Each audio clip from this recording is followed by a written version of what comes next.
மார்கழி மாதம் 22ஆம் நாள் திருப்பாவை பாசுரம் 22.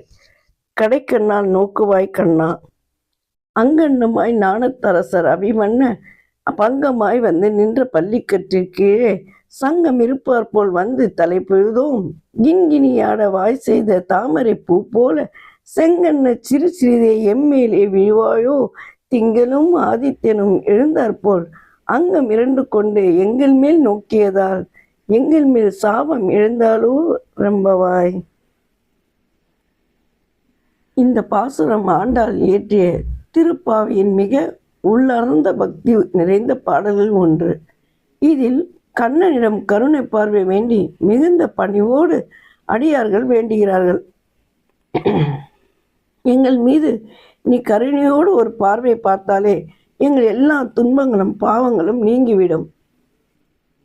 அங்கண்ணமாய் அரசர் அபிமன்ன பங்கமாய் வந்த இந்த உலகில் பெரிய பேரரசர்களும் அவர்களின் அகம்பாவம் பொறாமை எல்லாம் விட்டு உன் முன்னால் வந்து பணிவார்கள். கண்ணன் முன் அனைவரும் சமம் என்பது காட்டுகிறது.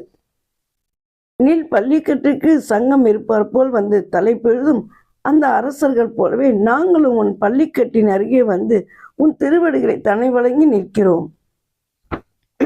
அடியார்களின் முழு சரணாகதி. மணிகள் ஒலிக்கும் தாமரை போல அழகான உன் முகமும் செங்கண்ண சிறு சிறிது எம்மேல் விழுவாயோ. தாமரை போன்ற உன் செங்கண்கள் எங்கள் மேல் ஒரு சிறிய பார்வையாவது விழக்கூடாதா? திங்களும் ஆதிக்கனும் எழுந்தாற்போல் சந்திரனும் சூரியனும் ஒரே நேரத்தில் எழுந்தது போல் அங்கண்ண இரண்டு கொண்டு எங்கள் மேல் நோக்கியதால் உன் இரு கண்களை முழுமையாக திறந்து எங்களை பார்த்தால் எங்கள் மேல் சாபம் எழுந்தேலோ எம்பாவாய். எங்கள் மேல் உள்ள அனைத்து துன்பங்களும் பாவங்களும் தடைகளும் உடனே விலகிவிடும். கண்ணனின் பார்வை அருள் வந்தால் பாவம் நீங்கும், துன்பம் நீங்கும், பயம் நீங்கும், ஆனந்தம் பிறக்கும். ஆண்டாள் இங்கே கேட்பது செல்வம் இல்லை, அதிகாரம் இல்லை, ஒரு கருணை பார்வை மட்டும் போதும்.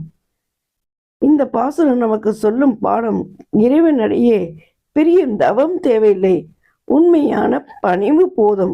அந்த பணிவோடு அடியார்களின் கண்ணனின் கருணை கண் பார்வைக்காக காத்து நிற்கிறோம். ஓம் நமோ நாராயணா.